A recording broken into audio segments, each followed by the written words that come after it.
Hey everyone, welcome back to Corporate Decoder. Today we're diving into a report that's less about rockets to the moon and more about batteries here on Earth. Let's see if this company's got the power or if it's just running on fumes. Is this energy company charged up for success or will it be running on empty? We're breaking down their latest filing to find out. Before we start, if you appreciate getting straight insights from corporate documents, make sure you're subscribed. We also have a Discord community linked in the description below. This document is a Form 8A, a current report filed with the Securities and Exchange Commission. Companies use these to announce major events to investors.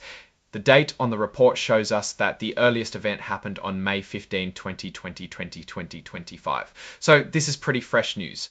The main event was the company's annual meeting of stockholders, which happened on May 15, 2025. Basically, all the people who own a piece of the company got together to vote on some important decisions.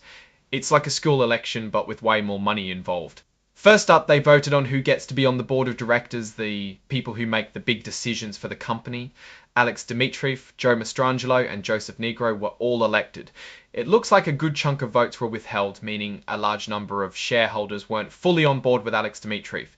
That can be a sign of disagreement or concern among investors. This potentially shows a divided investor base which could affect decision-making and overall strategic alignment. Next, they had to approve their accounting firm, Deloitte & Touche. Think of this like hiring someone to check your homework to make sure you didn't mess up any of the numbers. Good news for Deloitte, they were approved.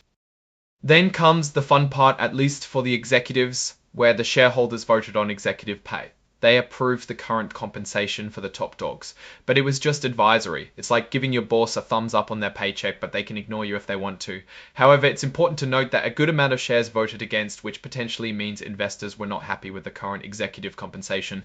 Finally, they voted on making changes to the company's incentive plan. This plan is basically how the company plans to reward its employees with things like stock options. The amendment to the plan was approved. And that's the report. It's basically a recap of their annual meeting where they voted on directors, auditors, executive pay, and an incentive plan. Now, what does all this mean? The fact that the management-backed proposals still went through, but not without a fairly big group of people voting against it, signifies a divided investor base. This division in the investor base can affect the company decision-making process. This is something we have to watch out for. Ultimately, it is important to keep tabs on how they actually use those tools now that they've been approved. Alright, that's our breakdown of this energy company's latest filing. What's your take on these votes and what they signal for the company's future? Drop your thoughts in the comments. If this analysis was valuable, hitting that like button really helps, and subscribe for more deep dives. Don't forget to check out the Discord in the description. Thanks for watching. See you next time.